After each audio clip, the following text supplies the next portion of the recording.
네, 안녕하십니까. 이글스 에브리데이입니다. 자, 시즌 결산 또 해야죠. 지난번에 중심 타선 결산을 한번 했었는데 이번에는 선발 투수진 결산 한번 해보도록 하겠습니다. 한화 이글스는 선발진이 강하다라는 평가를 시즌 초반에 전문가들이 내렸었는데 뚜껑을 열고 보니 문제가 많았죠. 문제가 굉장히 많았고 사실 시즌 막판에도 5위를 열심히 추격하고 있었지만 결국 선발진의 구멍이 뚫리면서 힘을 받지 못했습니다. 결국은 야구는 선발 싸움이다. 그래서 물론 하나이글스가 지금 타선도 문제고 뭐 수비도 여전히 좋다고 이야기할 수는 없지만 선발진이 견고하지 못했기 때문에 무너져 내렸고 초반에 대패를 많이 하는 그런 경우가 많았죠. 류현진 선수부터 살펴보도록 하겠습니다. 류현진 선수가 없었다면 이번 시즌은 그냥 망했을 것이다. 저는 최하위를 다퉜을 거다라고 생각을 해요. 이번 시즌 류현진의 존재감은 대단했다. 개막전에 조기강판을 당했고 시즌 초반에 막 난타를 당했고 특히나 이제 키움과의 시즌 첫 맞대결에서의 류현진 선수의 연속 7피안타는 진짜 충격적이었는데 저도 그때 막 새벽까지 잠 못 들고 막 슬퍼했던 기억이 있습니다. 평균 자책점이 그때 당시만 해도 8점대까지 치솟으면서 와 이거 진짜 큰일 나는 거 아닌가라는 생각이 들었지만 류현진은 류현진이었다. 물론 국내 복귀가 생각처럼 순조롭지는 못했지만 그럼에도 불구하고 5월 이후에 29이닝 동안 1자책점 구간을 만들어내기도 했고요. 팀이 상승세를 탈 때 그 중심에 우뚝 서 있는 모습을 보여줬습니다. 확실히 이제 경기장에서 본인의 경기가 없을 때에도 존재감을 발휘해줬다고 생각해요. 후배 선수들을 다독이는 모습. 그리고 류현진 선수는 이제 지갑이 두둑하기 때문에 젊은 선수들에게 이제 회식을 많이 이끌어주면서 팀 케미스트리에도 굉장한 일조를 했고 구단에게도 엄청난 플러스 효과를 줬다. 류현진 선수가 오면서 여러 가지 굿즈들을 판매했고 유니폼 판매라든지 티켓 판매라든지 이런 파워가 사실 우리나라 전체에서 KBO 리그 전체에서 류현진만한 티켓 파워를 가진 선수는 없다고 볼 수 있기 때문에 류현진 선수가 오면서 한화 야구단 자체에 가져다준 플러스 효과는 어마어마했다라고 생각을 합니다. 유일하게 하나이글스에서 규정 이닝을 채워준 선발 투수였고요. 올 시즌 158과 3분의 1이닝을 소화하면서 당초에 류현진 선수 목표로 이제 150이닝 정도 소화하는 것을 목표로 했었는데 달성을 해줬고 ERA는 3.87 조금 높았죠. 많은 분들이 류현진 선수가 2점대 평균 자책점 충분히 찍어줄 수 있을 것이다라고 예상하시는 분들도 계셨는데 쉽진 않다. 타고 투저이기도 했고 워낙 이번 시즌에 KBO 리그 타자들의 수준이 올라가기도 했고 공인구의 반발력 이슈도 있었기 때문에 말이죠. WHIP가 전성기 때보다 조금 높았죠. 1.36으로 조금 높아지면서 10승을 채웠습니다. 10승 8패 135개의 탈삼진을 기록을 해줬습니다. 개인적으로 기대치 대비 평점입니다. 아주 개인적인 평점이고 많은 분들이 또 댓글로 평점 참여해 주시면 좋을 것 같아요.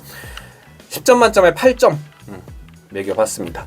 다음 문동주 선수입니다. 지난 시즌 2023 시즌 신인왕이었기 때문에 이번 시즌 더욱 성장할 것으로 기대를 했던 문동주였는데 시즌 초반부터 조금 삐걱거렸어요. 특히 제가 상당히 걱정했던 때가 언제였냐면 자체 청백전에서 그때 이제 류현진 선수와 문동주 선수의 자체 청백전 맞대결로 굉장히 이슈가 됐었는데 그때 구속이 140km 초반이 나왔어요. 그래서 이거는 아무리 그래도 문제가 있다. 몸을 만들어가는 과정이다라고 할지라도 왜냐하면 문동주 선수가 2022 시즌, 2023 시즌을 앞두고는 그 즈음에 150km를 상회하는 구속을 이미 찍었었기 때문에 이건 뭔가 문제가 있다라고 생각했어요. 그때 당시에 최현호 감독이 잘 모르겠다, 알아봐야겠다 뭐 이런 인터뷰를 해서 좀 구설수에 올랐던 기억도 있었거든요.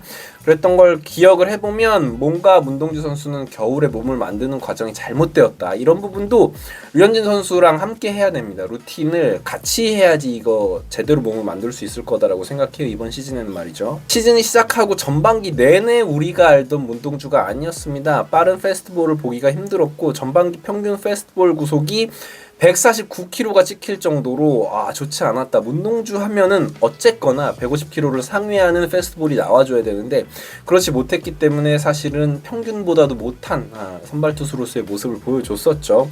전반기 ERA가 6.92였으니까 상당히 좋지 않았다. 하지만 휴식을 취하고 2군에 내려갔다가 조정 기간을 거친 이후에 후반기 문동주는 완전히 다른 투수였죠.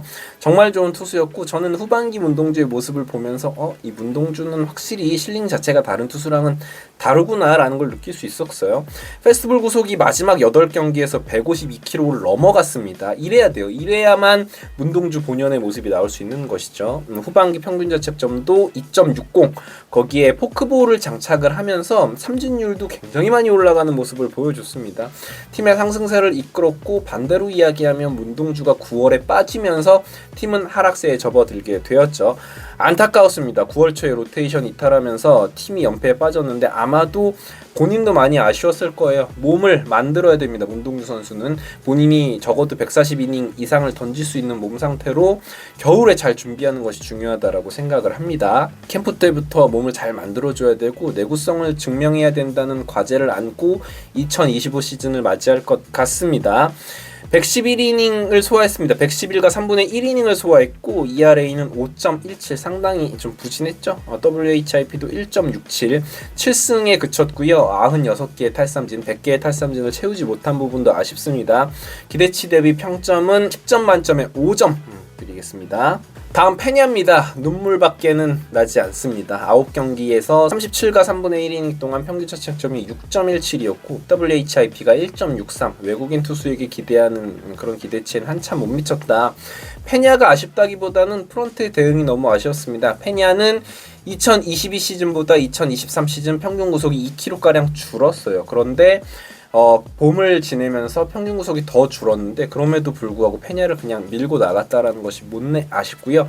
결국은 에이징 커브를 이겨내지 못했습니다. 3승밖에 거두지 못했고 29개의 탈삼진, 지난 시즌에 비해서 탈삼진 개수는 더욱더 줄어들게 되었죠. 10점 만점에 1점밖에 드릴 수 없습니다. 산체스입니다. 역시나 프런트의 패착이었죠. 이번 시즌 손혁단장이 욕먹는 건 가장 큰 건 이 두 선수의 재계약이었어요. 산체스 역시 53과 3분의 1이닝을 던지면서 평균 자책점은 4.22, WHIP도 1.52였습니다. 2승밖에 거두지 못했고 탈삼진은 많이 잡을 수 있었지만 결국은 팔꿈치 쪽에 탈이 나면서 시즌을 채우지 못했습니다. 당연히 10점 만점에 1점밖에 줄 수가 없습니다. 최소 점수가 1점이니까 1점 준 거지 사실 점수가 아까울 정도입니다. 아쉽습니다. 와이스입니다. 정확히 6월 25일 데뷔를 했는데 정말 메가더 장군급으로 등장을 알렸습니다. 데뷔 전부터 승리를 거둬줬고요. 우리 마운드에 힘을 실어준 와이스는 다만 아쉬웠던 건 그 시점이 이미 팀이 절반 이상의 경기를 소화했던 시점이었다라는 부분이 정말 못내 아쉽습니다.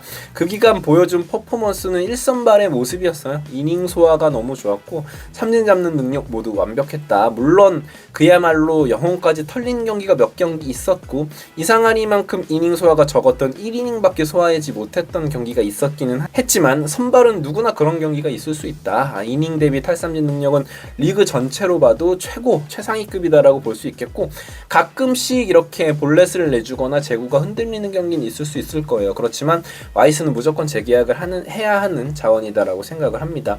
16경기에 등판했는데 91과 3분의 2이닝을 소화를 했습니다. 거의 6이닝 가까이 소화를 해줬고요.